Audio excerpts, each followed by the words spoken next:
कर्तव्य नै जीवन हो, असल कर्म गरौँ, समाजको हितका लागि सधैँ अघि सरौँ।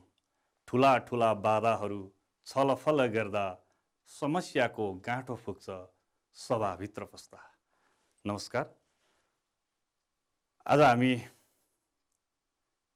कक्षा 7 को नेपाली पाठ्यपुस्तक अन्तर्गत पाठ 7 अर्थात् 7 दिने सभा यो कथाका विषयमा खास गरी अनुच्छेद 1 देखि 7 सम्मका विषयहरूलाई आधार मानेर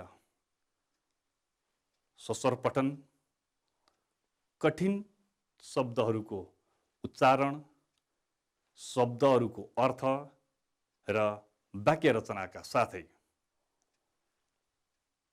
बोध प्रश्नोत्तर, कसले कसलाई भनेको हो,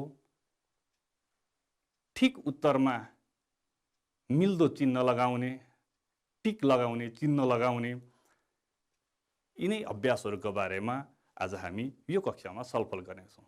सर्वप्रथम सम्पूर्ण भाइ बहिनीहरूलाई यो कक्षामा म हार्दिक स्वागत गर्दछु र कापी कलम अगाडि राखेर पढ्नका लागि, कक्षा क्रियाकलापका लागि तयारी भएर बसिदिनु हुन अनुरोध पनि गर्दछु।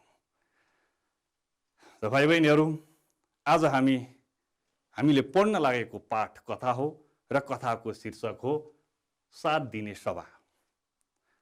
सामान्यतया 7 दिने सभा भन्नाले 7 दिनसम्म, 1 हप्तासम्म गरिने सभा भन्ने पनि बुझिन सक्छ। तर यहाँ चाहिँ 7 दिने सभा भनेर 7 दिनमा अर्थात् 1 हप्तामा 1 दिन गरिने सभालाई यो शीर्षकले बुझाउन खोजेको हो। अर्थात् हप्ताको 1 दिन गरिने सभा नै 7 दिने सभा हो। यो कथा सामाजिक विषयवस्तुमा आधारित छ। हाम्रा समाजमा हाम्रा पिता पुर्खाहरूले सिर्जना गरेका धरोहरहरू, पाटी पौवाहरू छन्। ती कति संरक्षित छन् र कतिपय पाटी पौवाहरू संरक्षणको पर्खाइमा छन्। त्यस्ता पार्टीहरूको संरक्षण किन गर्नुपर्छ? कथा यही विषयमा केन्द्रित छ। त भाइ बहिनीहरू, अब हामी कक्षा क्रियाकलाप सुरु गरौँ। कक्षा क्रियाकलाप सुरु गर्नु अघि तपाईहरू स्लाइडमा हेर्नुहोस् है। म तपाईहरूलाई चित्र देखाउँछु। स्लाइडमा हेर्नुहोस् त। तपाईहरू यो चित्र हेरेर के बुझ्नुहुन्छ? दुईजना विद्यार्थी, छोरा र छोरी, बालबालिका 2 जना विद्यालय गइरहेका छन्। अलि परतिर एउटा रुखको फेद सँगसँगै रुखकै छेउमा एउटा भत्किएको पाटी जस्तो देखिएको छ। पछाडि अरू घरहरू पनि छन्, मानव बस्ती पनि पछाडि देखिन्छ। हामी बसेकै समाजमा यसरी एउटा पाटी भत्किरहेको छ। के यो ठिक हो? यसै गरी अर्को चित्र हेर्नुहोस् है। यहाँ एउटा चित्र छ, तस्बिर। यो पनि एउटा पार्टीकै तस्बिर हो। पुरानो छ, तर हेर्नुहोस् त, अघिको पहिलो चित्र जस्तो यो पार्टी भत्किएको छैन, बिग्रिएको छैन। त्यहाँ मान्छेले बस्नलाई बोरा राखे जस्तो देखिन्छ। उतापट्टि देवी देवताहरूको चित्र टाँसेको छ। अर्थात् यो पार्टी चाहिँ संरक्षित छ भन्ने बुझिन्छ। अब पहिलो पार्टी मानव प्रयोगको लागि योग्य थिएन, भत्किसकेको थियो। यो दोस्रो चित्र हेर्नुहोस् त। यो पार्टी हाम्रो प्रयोगको लागि तयारी अवस्थामा छ, पुरानी भए पनि। पार्टी पौवा मानवीय प्रयोजनका लागि हुन्। तिनीहरूलाई सुरक्षित, संरक्षित राख्नुपर्छ। कथा यही विषयमा आधारित छ। सबैभन्दा पहिले म तपाईहरूलाई पहिलो अनुच्छेद सस्वर वाचन गरेर सुनाउँछु र सस्वर वाचनको क्रममा तपाईहरूले त्यहाँ आएका उच्चारणका लागि कठिन हुने केही शब्दहरू हुन सक्छन्। अर्थबोधका लागि पनि अर्थ नबुझिएका, अर्थबोध गर्नुपर्ने तर गर्न नसकिएका त्यस्ता शब्दहरू हुन सक्छन्, नयाँ शब्दहरू हुन सक्छन्। ती शब्दहरू पनि तपाईहरूले टिप्दै जानु होला। पछि ती शब्दहरूको बारेमा हामी फेरि चर्चा गर्ने नै छौँ। सबैभन्दा पहिले स्लाइडमा हेर्नुहोस् है। हामी अनुच्छेद सस्वर पठन गर्छौँ। सागरको पाठशाला जाने बाटामा एउटा पार्टी थियो। पार्टीको छानो पुरानो भएकाले ठाउँ ठाउँ चुहिन लागेको थियो। एक दिन पाठशाला जाँदा पार्टीतिर देखाउँदै सागरकी बहिनी गङ्गाले भनी, दाई, यो पार्टी कसले बनाउँछ? सागरले भन्यो, किन र? बहिनी गङ्गाले भनी, छानो नछाए भत्किन्छ होइन र? सागरले भन्यो, भत्के के भयो त, हाम्रो घर होइन? सागर र गङ्गाले यसरी कुरा गरेको दिन बेलुकादेखि नै केही दिन लामो झरी पर्यो। यो झरी रोकिँदा नरोकिँदै पार्टीको छानो गर्ल्याम गुरुम भत्कियो। पार्टी भत्केको देखेर गङ्गाले भनी, हेर्नुहोस् दाई, छानो त भत्किहालेछ। भाइ बहिनीहरू, यहाँसम्म हामीले अनुच्छेद पढ्दै जाँदा के कुरा बुझ्यौँ भने सागर र उसकी बहिनी गङ्गा विद्यालय जुन बाटोबाट जान्थे त्यहाँ एउटा पार्टी थियो। पार्टी पुरानो भइसकेको थियो, भत्किने अवस्थामा थियो। गङ्गाले पार्टी पुरानो भएको भत्किन आँटेको कुरा सागरलाई गर्छिन्। सागरले त्यस विषयमा खासै चासो राख्दैन। एक दिन झरी परेर, दिनभरि झरी परेर त्यसको छानो भत्कियो, पार्टी जीर्ण शीर्ण भयो, कामै नलाग्ने भयो। यस्तोमा बहिनी गङ्गाले छानो छाइएको छैन, यो छानो छाइएन भने त भत्किन्छ भनेर भन्दा भन्दै छानो छाउन नपाएर त्यो पार्टी भत्कियो। र त्यस विषयमा कुरा गर्दा सागरले के भन्यो भने, घर हाम्रो भत्किएको होइन, पार्टी न भत्किएको हो, के भयो त नि भत्किएर? उसले पार्टीको विषयमा कुनै सकारात्मक दृष्टिकोण राखेन। अब अगाडि हेर्नुहोस् कथा के हुन्छ। सागर एकपल्ट मुन्टो फर्काएर पार्टीतिर हेऱ्यो। पार्टीको छानो भताभुङ्ग भएको देखियो। उसले केही भनेकै थिएन। फेरि गङ्गाले भनी, कसरी भत्केछ अघि दाई? सागरले फेरि भन्यो, भत्के के भयो त, हाम्रो घर होइन? गङ्गाले भनी, हाम्रो घर नभए पनि बाटामा हिँड्दा पानी पर्दा दौडदै गएर ओत लागेर बस्न पाइन्थ्यो। यसरी कतिपल्ट बसेका थियौँ होइन र? हेर्नुहोस् है भाइ बहिनीहरू, यहाँ गङ्गाको विचार कति महान छ। उनी पार्टीको व्यवस्था गरिरहेको आफ्नो दाइलाई सम्झाउने प्रयास गरिरहेकी छिन्। पार्टी भत्केको, घर भत्केको होइन भनेर भन्ने दाजुलाई त्यो पार्टी यदि भत्किएको थिएन भने, अथवा जुन समयमा त्यो भत्किएको थिएन त्यो बेलामा हिँड्दाखेरि, त्यो बाटो हिँड्दाखेरि हामी दौडँदै गएर ओत लाग्थ्यौँ पानी पर्दा, घाम लाग्दाखेरि पनि शीतलका लागि पार्टी गइन्छ, जान्थ्यौँ। यसरी हामी कतिपल्ट त्यो पार्टीमा गएर बसेका पनि हौँ होइन र? भनेर त्यो पार्टीप्रति सकारात्मक दृष्टिकोण उत्पन्न गर्न खोजिरहेकी छिन् यसरी गङ्गाले आफ्नो दाइ सागरलाई। अब अर्को अनुच्छेद हेरौँ। सागरले भन्यो, हुन त हो, तर अब नबसौँला, भएन र? बहिनीले भनी, सानो पानी परे त नबसौँला, मुसलधारे पानी पर्दा पनि नबस्ने? सागरले भन्यो, बस्ने ठाउँ नभएपछि मुसलधारे पानी परे पनि नबस्ने, सिमसिमे पानी परे पनि नबस्ने, छिटो छिटो दौडँदै घर पुग्न बल गर्ने। हेर्नुहोस् है, यहाँ पनि सागर भत्किएको पार्टीको विषयमा जिम्मेवार भएर कुरा गर्न सागरले सकिरहेको छैन। अर्थात् उसले पार्टीको महत्त्व, आवश्यकता र उपयोगिताका विषयमा उसले ध्यान दिन सकेको छैन। पार्टी भत्कियो, अब भत्किए पानी पर्दा ओत नबसौँला भन्ने ठानेको छ सागरले। बहिनीले चाहिँ सानोतिनो पानी पर्दा त ओत नबस्दा पनि भयो, मुसलधारे पानी पर्दा चाहिँ के गर्ने?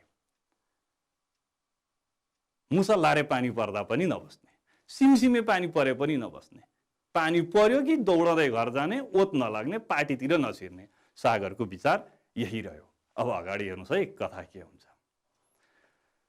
गङ्गाले झरी पर्दा पानीमा रुजेर हिँड्नु हुँदैन, ज्वरो आउँछ, बिरामी परिन्छ भनेको सुनेकी थिए। एकपल्ट मामा घर जाँदा ऊ आफ्नै आमासँग ठुलो पानीमा रुझेकी थिए। त्यस बेला उसलाई ज्वरो आएर केही दिन सुत्नु परेको थियो। मामा घर गएर घुमफिर गर्न पनि पाएकी थिइन। उसकी आमालाई पनि बिसन्चो भएको थियो। भाइ बहिनीहरू, कुनै समय अलिक अगाडि कुनै दिन गङ्गा आफ्नी आमासँग मामा घर जाँदै थिइन्। बाटामा पानी पर्यो, आमा छोरी दुवैजना रुझे पानीमा, ओत लाग्ने ठाउँ भएन। रुझ्यो भने ज्वरो आउँछ भन्ने गङ्गाले सुनेकी थिइन्। ज्वरो आयो गङ्गालाई। उनी मामा घर गएर घुमफिर गर्न सकिनन्। यदि त्यो बिचमा कुनै एउटा पार्टी थियो भने, ओत लाग्न मिल्ने पार्टी थियो भने उनीहरू ओत लाग्थे होलान्, आमा छोरी ओत लाग्थे होलान्। बिसन्चो हुँदैन थियो होला उनीहरूलाई, तर उनीहरू रुज्नु पर्यो। पार्टी नभएको हुनाले ज्वरो आयो, सन्चो भएन। त्यस कारणले पार्टीको आवश्यकता छ भन्ने गङ्गालाई महसुस भइरहेको छ। त्यो बाटो भएर हिँड्ने अरू मानिस पनि पानी पर्दा पार्टीमा ओत लाग्थे, थाक्दा थकाइ मार्थे। गङ्गाले यी सबै कुरा सम्झँदै पार्टी भत्काउनु, घर भत्काउनु भन्दा पनि नराम्रो,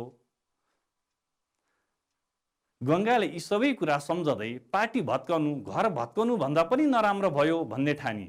तर सागरले यो कुरा बुझ्न सके जस्तो लागेन। आफूभन्दा ठुलो भएकाले दाजुसँग बढी कुरा गर्न पनि सकिन। अब हेर्नुहोस् है, यहाँ गङ्गाको सोचाइ कति राम्रो छ, कति सकारात्मक छ। आफू हिँड्ने बाटोमा जुन पार्टी थियो, अहिले भत्कियो त्यो पार्टीमा कुनै समय मानिसहरू ओत लाग्थे। बाटो हिँड्ने बटुवाहरू थाकेका बेलामा थकाइ मार्थे। कति उपयोगी थियो, कति लाभ फाइदा थियो मानिसहरूलाई पार्टीबाट। अब त्यो भत्कियो, साह्रै नराम्रो हो। अब कहाँ थकाइ मार्ने, कहाँ आराम गर्ने बटुवाहरूले, यो त राम्रो भएन। तर यो कुरो मेरो दाजुले बुझ्नु भएन, सागरले यो कुरो बुझेको छैन भन्ने चाहिँ गङ्गालाई महसुस भयो। तर गङ्गाले दाजुलाई फेरि त्यस विषयमा थप कुरा गरेर सम्झाउन पनि सकिन। भाइ बहिनीहरू, अब अगाडि हेर्नुहोस् अर्को अनुच्छेद। गङ्गाको घरमा उसका आमा बुवाले हप्तामा एकपल्ट सबैजना मिलेर सभा गर्ने गरेका थिए। त्यो सभामा गएको हप्तामा भएको कामहरूबारे कुराकानी हुन्थ्यो। सभामा आउँदो हप्तामा गर्ने कामहरूको योजनाबारे पनि छलफल गर्ने चलन थियो। कुनै ठुलो समस्या आइपर्यो भने पनि उनीहरू यस्तै सभा गर्थे, सबै मिलेर समस्या समाधान गर्थे। गङ्गाले पनि पार्टीको छानो भत्केको कुरा आफ्नो घरको 7 दिने सभामा राख्ने निधो गरी। भाइ बहिनीहरू, यहाँ आएपछि कथाले हाम्रो शीर्षकलाई छोएको छ। अर्थात् दाजुले आफ्नो कुरामा ध्यान नदिएपछि गङ्गाले विचार गरिन्, अब घरमा हुने पारिवारिक सभा, त्यसलाई 7 दिने सभा भनिएको छ यहाँ, त्यो सभामा म यो कुरो राख्छु भन्ने गङ्गाले निधो गरेकी छ। उनीहरूको घरमा 7 दिनमा एक दिन सभा गर्ने चलन थियो। 7 दिने सभा भनेकै त्यही हो। त्यो सभामा के हुन्थ्यो भने बितेको हप्तामा कस्ता कस्ता कामहरू भए त्यसको समीक्षा गरिन्थ्यो, त्यसको बारेमा चर्चा गरिन्थ्यो। अनि आउँदो हप्ता के काम गर्ने त्यसका बारेमा योजना बनाइन्थ्यो।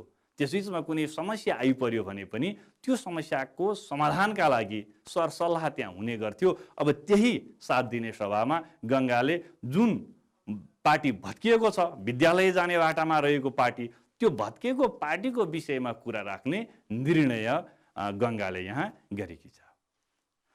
अब हामी अन्तिम एउटा अनुच्छेद, 7औं अनुच्छेद हो यो। 7 दिने सभा हरेक हप्ताको शुक्रबार बेलुका भात खाइसकेपछि बस्थ्यो।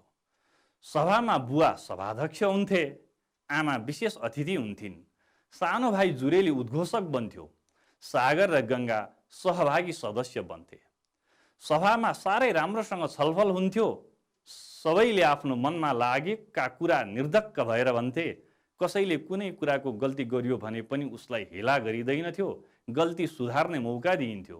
राम्रोसँग छलफल गरेर निधो गरेका कुरालाई कानुन सरह सबैले राम्रोसँग पालना गर्दथे। गङ्गा शुक्रबारको बाटो हेरेर बसेकी थिए। यो चाहिँ सभा कसरी सञ्चालन हुन्थ्यो, कसले सभा सञ्चालन गर्थे भन्ने विषयमा यो अनुच्छेदमा बताइएको छ। हरेक शुक्रबार बेलुकीको खानपान भइसकेपछि घरमा सभा बस्थ्यो। सभामा सभाध्यक्ष चाहिन्छ, बुवालाई सभाध्यक्ष बनाइन्थ्यो, आमा विशेष अतिथिको रूपमा बस्नुहुन्थ्यो। उनीहरूको भाइ सानो जुरेली, जसको नाम छ जुरेलीले उद्घोषण गर्ने उद्घोषकको काम गर्दथ्यो। अनि सागर र गङ्गा, दाजु र बहिनी यी दुईजना चाहिँ सहभागी सदस्य बन्थे अनि सबैजना मिलेर छलफल गर्थे। मनमा लागेको कुरा निर्धक्क भन्न पाइने, गल्ती होला कि भनेर डराउनु नपर्ने कति राम्रो सभा थियो त्यो। त्यो सभामा जे निर्णय हुन्थ्यो सबैले पालना गर्दथे। कानुन सरह भनेको छ, कानुन सरह सबैले राम्रोसँग पालना गर्थे। अब यो सभा हुने शुक्रबार, त्यो शुक्रबारको प्रतीक्षामा बसिन् गङ्गा। त भाइ बहिनीहरू, हामीले 1 देखि 7 सम्मका अनुच्छेदहरूको स्वस्वर वाचन गऱ्यौँ र यसका अनुच्छेदमा आएका विषयवस्तुहरूका बारेमा पनि चर्चा गऱ्यौँ। अब यसपछि हामीहरू यी अनुच्छेदमा आएका केही शब्दहरूको उच्चारण कसरी गर्ने, शब्दहरूको उच्चारण, त्यो अभ्यासतिर हामी लाग्दैछौँ। अघि मैले तपाईँहरूलाई गाह्रा लागेका शब्दहरू कापीमा टिप्नुहोस् है भनेको थिएँ। अब तिनै शब्दहरूबाट केही शब्दहरूमा हामी चर्चा गर्नेछौँ शुद्ध उच्चारणका लागि। यो शब्दहरूको शुद्ध उच्चारण हो। कसरी उच्चारण गर्ने, स्लाइडमा हेर्नुहोस्, म तपाईँहरूलाई देखाउँछु। पाठशाला, पहिलो अनुच्छेदमा छ यो शब्द पाठशाला। पाठशाला, यो शब्दको, पाठशाला शब्दको शुद्ध उच्चारण के हो, कसरी शुद्ध उच्चारण हुन्छ यसको? ध्यान हुनुहोस् है, यसको उच्चारण हुन्छ पाठशाला। पाठशाला। हामीले लेख्दा चाहिँ पाठशाला लेख्छौँ, अनि त्यो शालाको स पनि मोटो स भन्छौँ हामी, तर उच्चारण गर्दा चाहिँ पाठ पनि हुँदैन, पाठ हुन्छ। अनि त्यो मोटो स नभएर पातलो सको उच्चारण शाला, यस्तो सको उच्चारण हुन्छ। त्यस कारणले पाठशाला यो शब्दको उच्चारण चाहिँ पाठशाला यसरी गरिन्छ। पाठशाला शब्दको अर्थ के होला विचार गर्नुहोस् त भाइ बहिनीहरू। पाठशाला शब्द, यसको अर्थ के होला विचार गर्नुभयो? हेर्नुहोस् है त, मिल्यो कि मिलेन। पाठशाला शब्दको अर्थ हो पढ्नका लागि बनाइएको घर, अर्थात् विद्यालय। पाठशाला शब्दको अर्थ हो विद्यालय। शब्दहरूको उच्चारण सँगसँगै ती शब्दहरूको अर्थबोध गरेर त्यसलाई वाक्यमा प्रयोग पनि हामीले गर्नुपर्छ। यसरी वाक्यमा प्रयोग गर्यौँ भने त्यो शब्दलाई हामीले अर्थतः बुझेको ठहर्छ, त्यसलाई बल्ल जानेको मान्न सकिन्छ। त्यस कारणले कुनै पनि शब्दको अर्थ बुझिसकेपछि त्यसलाई वाक्यमा प्रयोग गर्नुपर्छ। त्यसलाई हामी वाक्य रचना भन्छौँ। अब पाठशाला शब्दको वाक्य रचना, पाठशाला शब्दलाई वाक्यमा प्रयोग गर्दा कस्तो हुन्छ हेर्नुहोस् है त। पाठशालामा विद्यार्थीहरूले ज्ञान, कला र दक्षता प्राप्त गर्दछन्। पाठशाला शब्दको अर्थ खुल्ने गरी यसरी हामीले वाक्यमा प्रयोग गर्यौँ। अब अर्को शब्द हेर्नुहोस्, समस्या। समस्या हामीले धेरै प्रयोग गरिरहने शब्द हो। यसको उच्चारण समस्या। समस्या यो शब्दमा एउटा मात्रै स छ, आदि स। समस्या भन्दा आदि स या समस्या एउटा मात्रै स छ, तर उच्चारण गर्दा चाहिँ हामीहरू दुईटा सको उच्चारण गर्छौँ। हेर्नुहोस् है त, समस्या। त्यस कारणले यसको सही उच्चारण हो समस्या। र यसको अर्थ त तपाईँहरूलाई थाहा छँदैछ, समाधान गर्न गाह्रो भएको अवस्था, समस्या। समाधान गर्न गाह्रो भएको अवस्था। यसलाई हामी यसरी पनि हेर्नुहोस् है त बोर्डमा, समस्यालाई चाहिँ समाधान गर्न गाह्रो भएको अवस्था भनेर हामी यति लामो अर्थ गऱ्यौँ नि। यसलाई एकै शब्दमा चाहिँ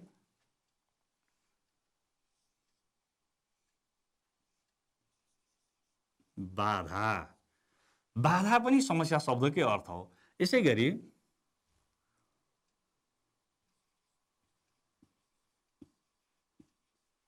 अडचन, यो पनि यसै गरी अड्को, यी सबै के हुन् त भन्दा समस्या शब्दकै अर्थहरू हुन्। अब यसलाई वाक्यमा हामी प्रयोग गर्न सक्छौँ। अर्थबोध भएपछि वाक्यमा प्रयोग गर्न सकिन्छ कुनै पनि शब्दलाई। समस्या शब्दलाई वाक्यमा प्रयोग गर्दा यसरी प्रयोग गर्न सक्छौँ। स्लाइडमा हेर्नुहोस् त, आर्थिक समस्याका कारण सुन्तलीले छोराको उपचार गर्न सकेकी छैनन्। मलाई पढ्दै जाँदा नेपाली व्याकरणमा समस्या भयो। कुनै पनि वाक्य तपाईँहरू बनाउन सक्नुहुन्छ। अब अर्को शब्द हेर्नुहोस्, विशेष। अर्को शब्द छ विशेष, यसको उच्चारण हुन्छ विशेष। 2 अक्षरले बनेको शब्द। अगाडि यहाँ विशेष लेख्दाखेरि चाहिँ व छ, यहाँ चिरिएको छैन, यहाँ विशेष छ। स पनि एउटा मोटो स र पेट चिरेको स छ, तर उच्चारण गर्दा चाहिँ दुईटै पातलो स हुन्छ, अनि व नभएर ब हुन्छ। हेर्नुहोस् त, विशेष 2 अक्षरले बनेको शब्द। यसको अर्थ हो अरूभन्दा फरक किसिमको। विशेष शब्दको अर्थ अरूभन्दा फरक किसिमको। ऊ फरक छ भने ऊभन्दा ऊ विशेष हुन्छ, अरूभन्दा फरक किसिमको। यसै गरी कुनै खास परिस्थितिमा हुने कुरालाई पनि हामी विशेष भन्छौँ। कुनै खास परिस्थितिमा हुने भन्नुको अर्थ, जस्तो तिहारको परिकारी के हो भन्यो भने सेलरोटी, त्यो विशेष हुन्छ त्यो अरूभन्दा। यस्तै कुनै परिस्थितिमा के महत्त्वपूर्ण हुन्छ त्यो विशेष हुन्छ। यस विशेष शब्दको अर्थ चाहिँ। अब यसलाई वाक्यमा हामी यसरी प्रयोग गर्न सक्छौँ। वाक्य रचना भनेको त्यो शब्दलाई वाक्यमा कसरी प्रयोग गर्न सकिन्छ, वाक्यमा प्रयोग नै भनेको हो। हेर्नुहोस् है त, विशेष काम नपरी राजु सहर जाँदैन। यसरी हामीले विशेष शब्दलाई वाक्यमा प्रयोग गर्न सक्यौँ। अब एउटा शब्द सभाध्यक्ष।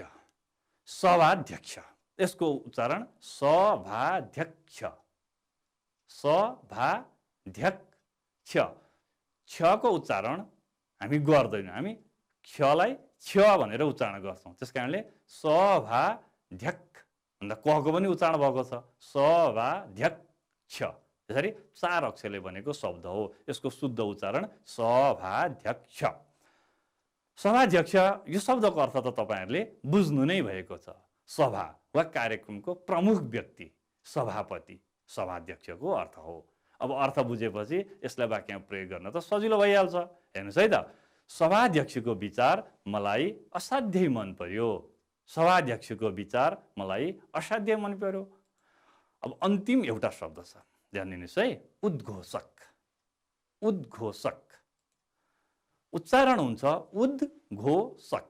उद्घोषक 3 अक्षरले बनेको शब्द हो। यसको अर्थ हो कुनै पनि कुराको जानकारी दिने व्यक्ति। हामीलाई कसैले केही कुराको जानकारी दिन्छ भने त्यो उद्घोषक नै हो। यसैगरी कार्यक्रमको सञ्चालन गर्ने व्यक्तिलाई पनि हामी उद्घोषक नै भनेर भन्छौँ। त्यसैले जानकारी दिने वा कार्यक्रमको सञ्चालन गर्ने व्यक्ति नै उद्घोषक हो। अब उद्घोषकको वाक्य रचना कस्तो हुन्छ, यो शब्दलाई हामीले कसरी वाक्यमा प्रयोग गर्न सक्छौँ? हेर्नुस् है त, आजको कार्यक्रममा मैले उद्घोषकको जिम्मा पाएको छु। आजको कार्यक्रममा मैले उद्घोषकको जिम्मा पाएको छु। यसरी हामीहरू ले कुनै पनि शब्दको शुद्ध उच्चारण के हो, त्यो उच्चारण कसरी गर्ने, अनि त्यसको अर्थ बुझेर त्यसलाई वाक्यमा कसरी प्रयोग गर्ने, हामीले यहाँ अहिले अलिकति चर्चा गर्यौं। बाँकी अरू पनि शब्दहरू छन्, ती शब्दहरूको पनि हामी चर्चा गर्ने नै छौँ। यसपछि हामी शब्द र अर्थ, पाठमा आएका केही महत्त्वपूर्ण शब्द र तिनका अर्थबारे चर्चा गर्नेछौँ र साथसाथै ती शब्दहरूलाई वाक्यमा प्रयोग पनि गर्नेछौँ। हेर्नुहोस् है त, शब्द, अर्थ र वाक्य। पहिलो शब्द छ पार्टी। पार्टी, पार्टी शब्दको अर्थ के हो? अघि हामीले अनुच्छेदमा यो शब्द त सुनिसकेका छौँ, पढिसकेका छौँ। यो शब्दको अर्थ के हो तपाईले बुझिसक्नु भएको छ। यो शब्दको अर्थ हो धर्मशाला, टौवा पनि भन्छन्।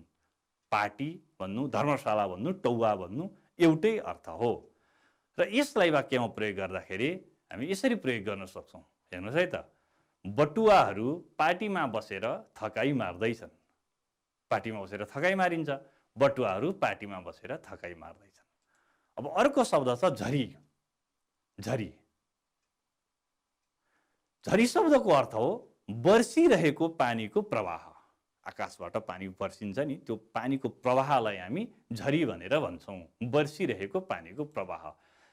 यसलाई वाक्य रचनामा हेर्नुहोस्, निरन्तर परेको झरीले गाउँलाई नै प्रभावित पार्यो। झरी धेरै समयसम्म पर्यो भने डुबान हुन्छ, गाउँलाई प्रभावित पार्न सक्छ।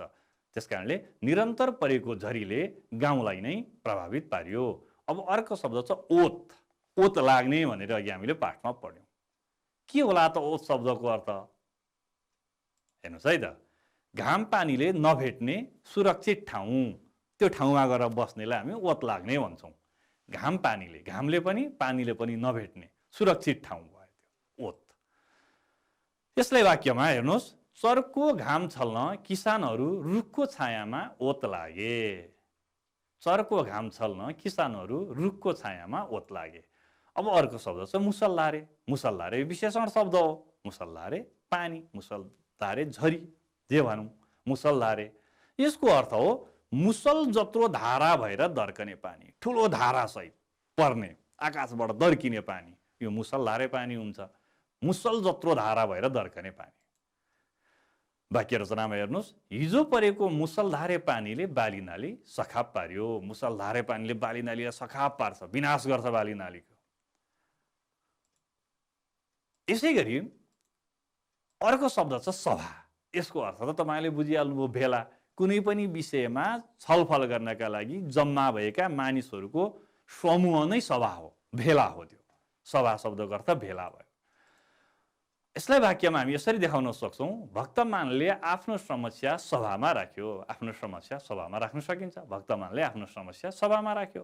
अर्को शब्द छ निधो। निधो शब्दको अर्थ के हो? निधो गर्ने, निधो गर्यौँ भनेर भनेको सुनिन्छ, हामी पनि भनिरहेका हुन्छौँ। निधो शब्दको अर्थ के हेर्नुहोस् है, निश्चय। निधो शब्दको अर्थ निश्चय। यसै गरी निधो शब्दको अर्थ चाहिँ अठोट पनि हुन्छ। अठोट, अठोट निधो शब्दको अर्थ। पक्का पक्की पनि भन्न सकिन्छ यसलाई, पक्का पक्की।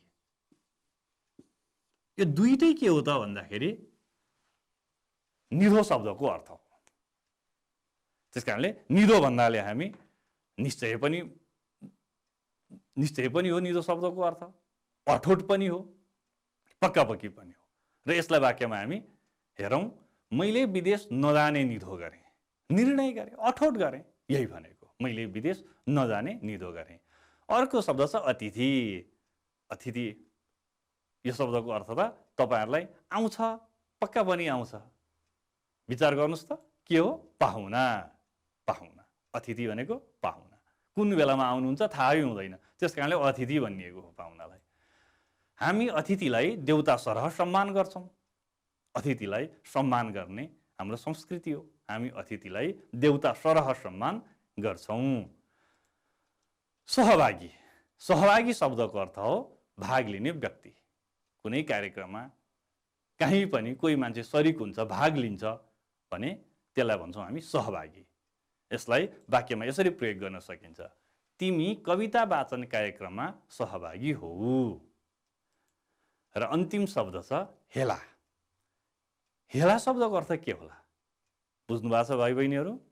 हेला शब्दको अर्थ हेर्नुहोस् है त, हेला शब्दको अर्थ हो अपमान।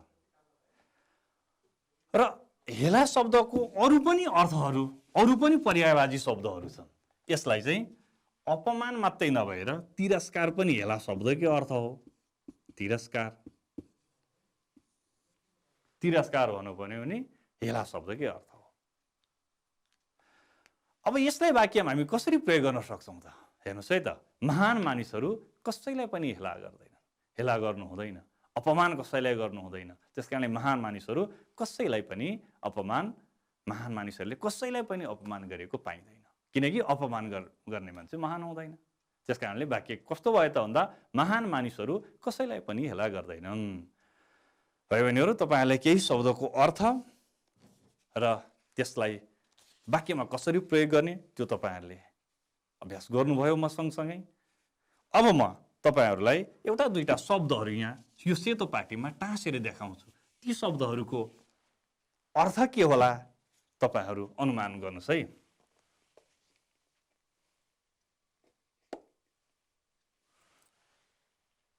समाधान। हेर्नुहोस् है त, समाधान। समाधान शब्दको अर्थ के हो? तपाईँहरूले के विचार गर्नुभएको छ? समाधान शब्दको अर्थ के होला त? तपाईँहरूले विचार गरेको, अनुमान गरेको अर्थ कतिको मिल्न आयो? ध्यान दिनुहोस् है यहाँ।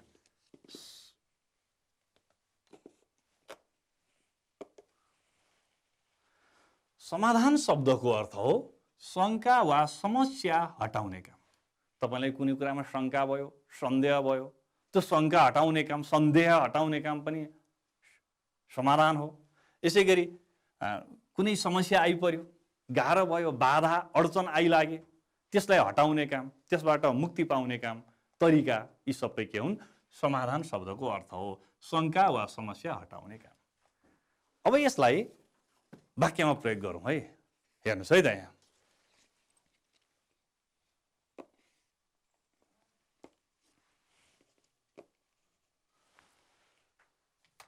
आफ्ना समस्याहरूको समाधान सकेसम्म आफै खोज्नुपर्छ। काम गर्दाखेरि विभिन्न समस्याहरू आइपर्छन्, हामीले काम गर्दा पनि आउँछ, सबैले काम गर्दा आउँछ, र सकभर आफ्ना समस्याहरूको समाधान आफै खोज्नुपर्छ, सकेसम्म आफै खोज्नुपर्छ। यो चाहिँ समाधान शब्दको अर्थ र वाक्यमा प्रयोग भयो। अब यस्तै म तपाईँलाई अब एउटा शब्द फेरि यहाँ तपाईँलाई देखाउँछु। अर्को शब्द छ, हेर्नुहोस् है, मुन्टो। तपाईँहरूको अनुच्छेदमा प्रयोग भएको, पाठको अनुच्छेदमा प्रयोग भएको शब्द हो मुन्टो। के होला यो शब्दको अर्थ? विचार गर्नुहोस् त, अनुमान गर्नुहोस् र मिल्यो कि मिलेन यता हेर्नुहोस् है। यो शब्दको अर्थ, यो शब्दको अर्थ हो शिर। शिर हामी टाउको पनि भन्छौँ, माथ पनि भन्छौँ, शिर, मुन्टो शब्दको अर्थ। अब यसलाई शब्दको अर्थ बुझेपछि त वाक्य रचना गर्न सजिलो हुन्छ। हेर्नुहोस् है यसको वाक्य रचना कस्तो हुन्छ। ऊ मलाई देख्दा मुन्टो फर्काएर हिँड्ने गर्छ। ऊ मलाई देख्दा मुन्टो फर्काएर हिँड्ने गर्छ। देख्यो कि यसो टाउको अर्कातिर फर्काउने, त्यसलाई चाहिँ मुन्टो बटार्ने भनिन्छ। भाइ बहिनीहरू, अब यसपछि हामी अर्को अभ्यास गर्दैछौँ। अर्को अभ्यास भनेको ठिक बेठिक छुट्याउने अभ्यास हो। तपाईँहरूको पाठ्यपुस्तकमा हेर्नुहोस् त, त्यो अभ्यास तपाईँहरूलाई दिइएको छ त्यहाँ गर्नका लागि। स्लाइडमा हेर्नुहोस् है, तपाईँहरूलाई म ठिक बेठिक छुट्याउने प्रश्न प्रदर्शन गरेर त्यसका बारेमा छलफल गर्नेछु। पहिलो प्रश्न, गङ्गाकी आमालाई किन बिसन्चो भयो? गङ्गाकी आमालाई बिसन्चो किन भयो? तीनटा विकल्पहरू दिएको छ। रुगाखोकी लागेर हो कि, पानीमा रुझेर हो कि, बाटामा लडेर हो? विचार गर्नुहोस् त। अघि तपाईँहरूले कथा पढ्दा यो बुझिसक्नु भएको छ, विचार गर्नुभयो। हेर्नुहोस् है, त्यसको सही उत्तर के हो? पानीमा रुझेर। अर्को प्रश्न, ख नम्बरमा, गङ्गाले सागरसँग किन बढी कुरा गरिन? सागरसँग, आफ्नो दाइसँग किन उनले धेरै कुरा नगरेकी हुन् गङ्गाले? पहिलो विकल्प छ उत्तरको लागि, सागरले कुरा नसुनेकाले, सागरले कुरा राम्ररी नबुझेकाले, सागर आफूभन्दा ठुलो भएकाले। कुन उत्तर सही होला? कुन उत्तर सबैभन्दा ठिक होला?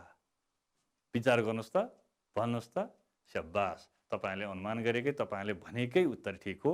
ई नम्बरको सागर आफूभन्दा ठुलो भएकाले। अब अर्को ग नम्बर प्रश्न, सभामा उद्घोषकको काम कसले गर्थ्यो? सागरले, जुरेलीले, गङ्गाले? यो त तपाईँहरूले बुझि नै हाल्नु भएको छ। सागर र गङ्गा सहभागी हुन्थे, जुरेलीले उद्घोषकको काम गर्थ्यो। हेर्नुहोस् त, सही उत्तर हो आको जुरेली। र अर्को एउटा क्वेसन, अन्तिम प्रश्न, गङ्गा आमासँग कहाँ गएकी थिए? गङ्गा एकपटक आमासँग गएकी थिए। कहाँ गएकी थिए? मामा घर, मेला, सहर? कहाँ गएकी थिए भन्नुहोस् त? आमासँग गङ्गा कहाँ गएकी? शाबास, मामा घर। अको मामा घर। यही नै यसको सही उत्तर हो। र सही उत्तर जुन जुन विकल्प उत्तरका लागि सही मानिएको छ त्यहाँ हेर्नुहोस् त, हामीले राइट चिन्ह लगाएका छौँ। प्रश्नले पनि ठिक चिन्ह लगाउनुहोस् भनेको छ। त्यही अनुसार हामीले यसरी ठिक चिन्ह लगाएका छौँ। कसैले यो आ नम्बरको हो भने आमै पनि ठिक चिन्ह लगाइदिनुहुन्छ। जहाँ अगाडि या पछाडि जहाँ भए पनि तपाईँले ठिक चिन्ह लगाउन सक्नुहुन्छ। अब अर्को पनि एउटा अभ्यास, यो सरल एकदम सजिलो अभ्यास छ, जसले कथालाई ध्यान दिएर सुन्नुभएको छ, बुझ्नुभएको छ, उहाँहरूलाई अति सजिलो छ यो अभ्यास। कसले कसलाई भनेको हो पत्ता लगाउने अभ्यास। हेर्नुहोस् है त, क नम्बरमा छानो नछाए भत्किन्छ होइन र? भन्नुहोस् त भाइ बहिनीहरू, विचार गर्नुहोस् त। छानो नछाए भत्किन्छ होइन र? यो वाक्य कथामा कसले कसलाई भनेको थियो? अनुमान गर्नुभयो? ठिक अनुमान गर्नुभयो। गङ्गाले सागरलाई भनेको वाक्य हो यो। अर्थात् छानो नछाए भत्किन्छ होइन र? यो वाक्य गङ्गाले सागरलाई भनेको हो। अब अर्को ख नम्बरमा हेर्नुहोस् त, अब नबसौँला भएन र? कसले भनेको होला यो? अनुमान गर्नुहोस् त। अब नबसौँला भएन र? यो पार्टीमा अब पार्टी भत्कियो, चुइने भयो। त्यसो हो भने अब नबसौँला भनेर कथामा कसले भनेको थियो? सही अनुमान गर्नुभयो, सागरले गङ्गालाई, आफ्नी बहिनीलाई। अब अर्को, हाम्रो घर नभए पनि बाटामा हिँड्दा पानी पर्दा दौडँदै गएर ओत लागेर बस्न पाइन्थ्यो। यो कसले भनेको हो? कसलाई भनेको हो? विचार गर्नुहोस् त। हो, यो गङ्गाले भनेको हो, सागरलाई भनेको हो। गङ्गाले सागरलाई भनेको हो। अर्को प्रश्न, बस्ने ठाउँ नभएपछि मुसलधारे पानी परे पनि नबस्ने। बस्ने ठाउँै छैन भने मुसलधारे पानी परोस् कि सिमसिमे पानी परोस्, बस्न मिलेन। त्यस कारणले मुसलधारे पानी परे पनि नबस्ने। यो कसले भनेको थियो? शाबास, यो सागरले भनेको थियो, गङ्गालाई भनेको थियो। गङ्गाले सागरलाई भनेको हो। भाइ बहिनीहरू, अब हामी अन्तिममा एउटा सानो अर्को अभ्यास गर्दैछौँ, प्रश्नोत्तर अभ्यास। ध्यान दिएर सुन्नुहोस् है। तपाईँहरूको पाठ्य पुस्तकमा यी प्रश्नहरू सोधिएका छन्। तिनै प्रश्नका बारेमा हामी चर्चा गर्छौँ। हेर्नुहोस् है त, पार्टीको छानो के भएर भत्कियो? छोटा छोटा उत्तर आउने प्रश्न हुने। पार्टीको छानो के भएर भत्कियो? अर्को प्रश्न, गङ्गालाई किन ज्वरो आएको थियो? 7 दिने सभामा के का बारेमा छलफल हुन्थ्यो? र अन्तिम प्रश्न, 7 दिने सभाको सञ्चालन कसले कसरी गर्थे? यी प्रश्नहरूको उत्तर विचार गर्नुभयो त? तपाईँहरूले यी प्रश्नहरूको उत्तर बुझ्नुभएको छ, जान्नुभएको छ र विचार गर्नुभएको छ। अब यो प्रश्नको उत्तर कसरी लेख्ने त? लेख्न पनि त जान्नु पर्यो। हेर्नुहोस् है, म तपाईँहरूलाई स्लाइडमा देखाउँछु। पहिलो प्रश्न थियो, पार्टीको छानो के भएर भत्कियो?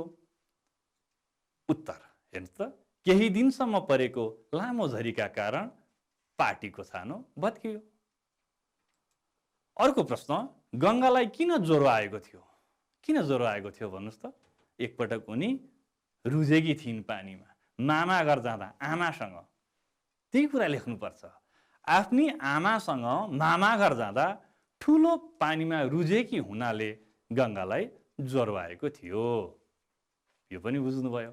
अब अर्को प्रश्न, ग नम्बर, 7 दिने सभामा के का बारेमा छलफल हुन्थ्यो?